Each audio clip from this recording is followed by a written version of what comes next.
Hi, I'm Victoria and I'm the owner of Daughter of Music LLC, a music company right here in Atlanta, Georgia, where we provide private music lessons for voice, piano, guitar, and drums, as well as performance, audition, and workshop opportunities, and entertainment legal services. Yes, we are your one-stop shop for all artists.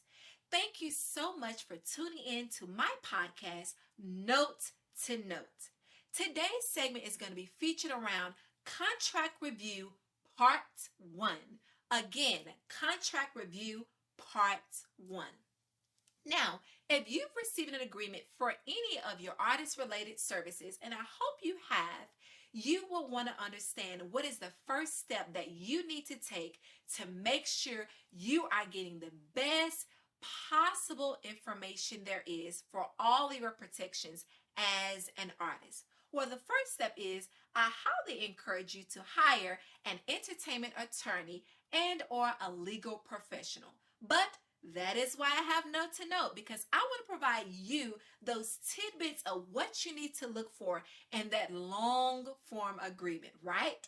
All right, number one includes the agreement details. So no matter if you are a producer or a singer, it's very important that your terms are approved, and that includes both sides. So let's say you are a producer and you are trying to obtain a producer agreement for your services on an artist's record. The first thing your attorney will do, they will connect with the artist attorney and they will discuss the terms for the agreement. They cannot paper the agreement without those terms. Now, I know you're saying, well, what are the agreement details? The agreement details are the agreement terms, and they are very clear. So for one, it will include the contracting parties.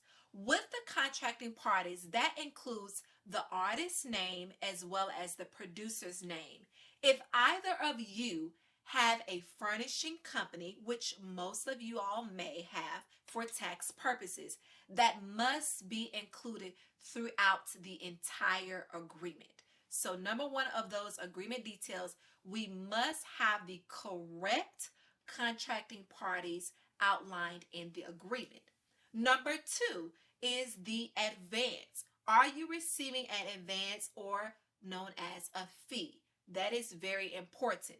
Let's say if you are an artist and you're renting the services of another artist as well, what you all may do instead of receiving an exact advance fee, you may do a swap, which means, hey, I'm going to sing on this record for you, and then you have to come back when I'm getting ready to do my next project and sing on my record as well.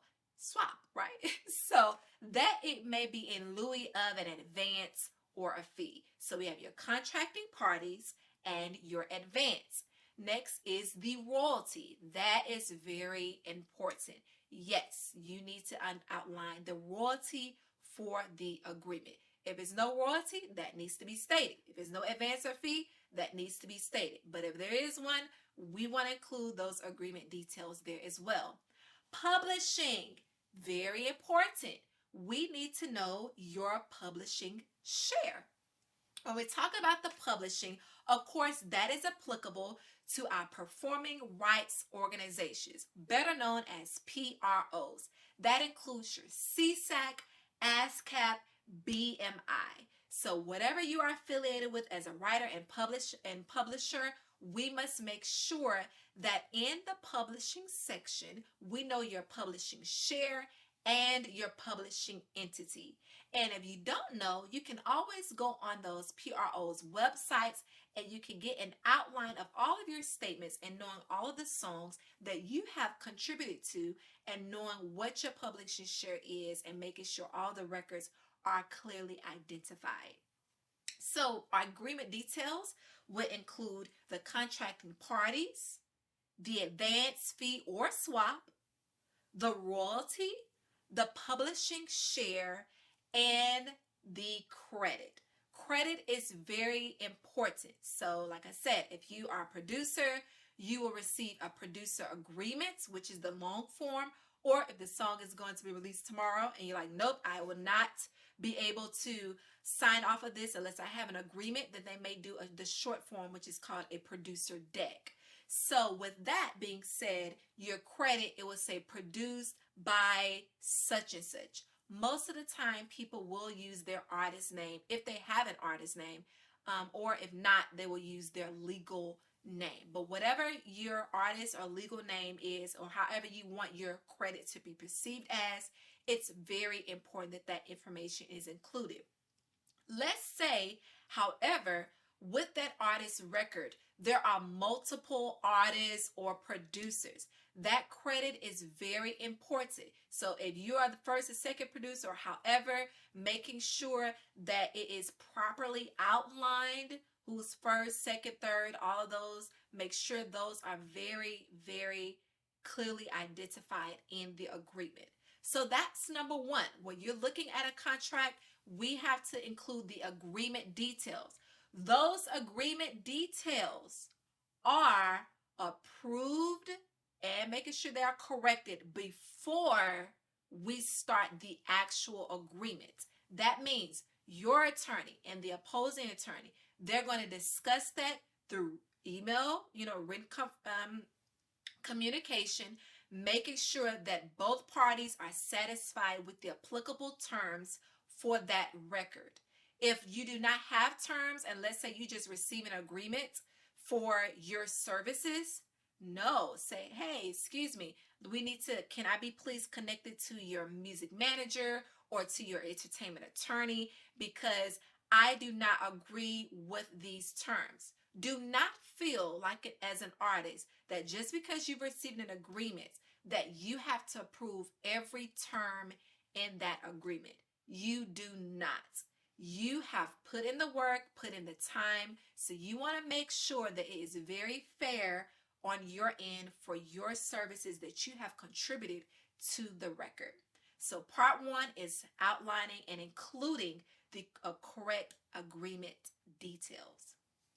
Number two, so after we've clearly identified the contracting parties, right? Now it's important to understand the services section. So as I said, knowing what services you contributed to the record is extremely important. If you did not produce an agreement, if you not produce a record, then why am I giving you a producer agreement, right? If you only have provided background vocals, why am I giving you a producer agreement? I may want to give you a work for hire agreement. Or if you did more than one verse or something, or did a verse, I may want to give you a side artist agreement. There are so many different agreements, but all of these things that I'm identifying for you today are the same throughout every agreement. So in the services description and section, we must clearly define, what did you do? What was your contribution to this record? If it's not clearly identified, you can receive the wrong agreement, and that's not fair to you. So making sure that your services are clearly identified in the agreement, and that's normally at the very beginning of the agreement. An additional step that I think is critical in the services description, if the record has been released. Again, if the record has been released, to your attorney's knowledge, to your manager's knowledge, and to your knowledge, you have successfully completed your services. And that's very critical, because a lot of times labels look at those agreements to make sure they're doing their part, to make sure they're including correct payouts, making sure they have everything. So if you have submitted the sample and session forms, if you submitted all the files, then we're going to take it a next step and say, this person has completed all services in regards to this record in a timely manner. They have delivered all applicable files to this record. And the company, if the artist has a company, if the artist is signed to a label, they have accepted the sound recording, which is the master, that record. They have accepted that master as commercially satisfactory. If you don't have that language in your agreement, then that is a big no-no. That is extremely important because that tells the label that the artist and the label, they have approved what you have sent, and there is no more work to be done. So if that record has been released, we're going to include that in your agreement. Now, if the record has not been released, that's different. We have to inquire with that artist team of whether or not you have successfully delivered the files and completed your services. If they come back and say that you have not, I guarantee you we cannot include that language in your agreement, and the label will not pay you if you have to receive an advance or fee or royalties. They will not pay you until you have done so. So that is very important language that I would state that should be and is almost mandatory in every services section. So now we have included and identified all of the agreement details, and now we have identified what is very important in the services section. Now you have your advance fee section, which is this section that everyone loves because, of course, if you contributed to a record, you want to get paid, right? But if it's not applicable to you, if you are not receiving an advance or fee, that section will be omitted. It would say intentionally deleted. It would not be included in your agreement. If you are receiving a swap, if it's a swap for another record, that information will be in lieu of the advance or fee. Now, the advance section is a little bit tricky, and I am going to do an additional segment specifically talking about advance and the meaning of recoupable advance, non-recoupable as well.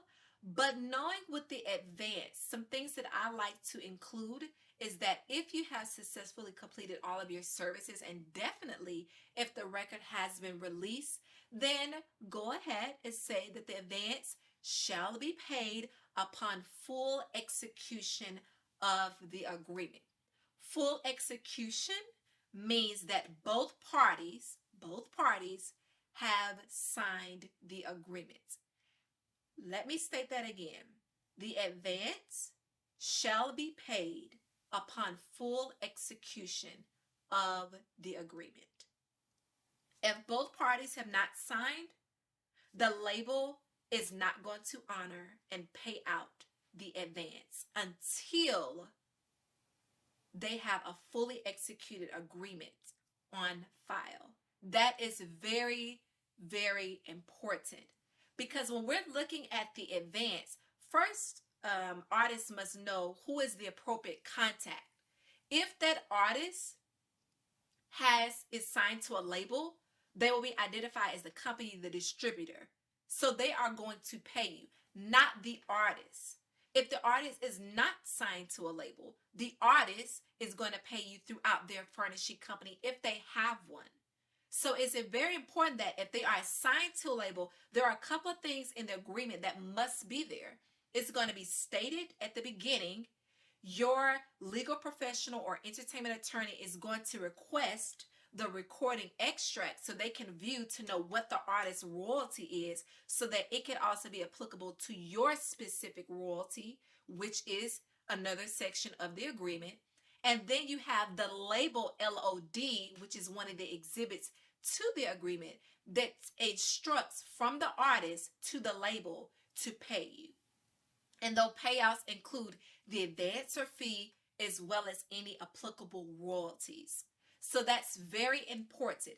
But still, the label and also mostly any artist is not going to pay out any fees until they have a fully executed agreement on file. And I highly encourage you want to make sure as well that you have a fully executed agreement on file, because if anyone is in material breach of that agreement, you can go back to that agreement, use it as a reference, and then you can't outline it and let the artist or the opposing party know, no, these are the terms outlined in this agreement. This is very important that we include this and we abide by this. So we have your agreement details, which are the terms, the contracting parties.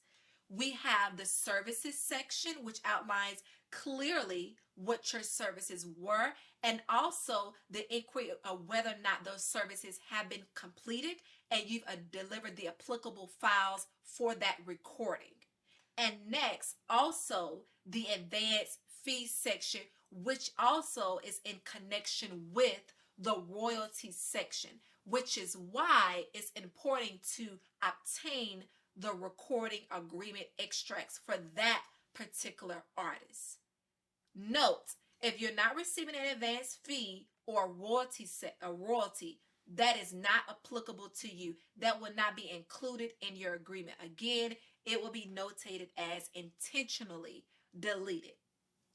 But those terms are always going to be identified at the beginning. If you've received an agreement without the terms, request the terms. We cannot review your agreement without those terms. That's not fair to you, and it's definitely not fair on the artist's end. We need to know them because you may not be the only person that contributed to their record. Some of your publishing, some of the advance, all of that may have to be split. And whatever your allocation is for that, it's important to make sure that it's clearly identified in the agreements. So these are just some of the first beginning parts and sections of the agreement that I want you to look out for. I'm going to do additional segments so that you know every section that is important for you to review and for you to have an understanding of. Because one thing in an agreement towards the end, it says this person or this party has read.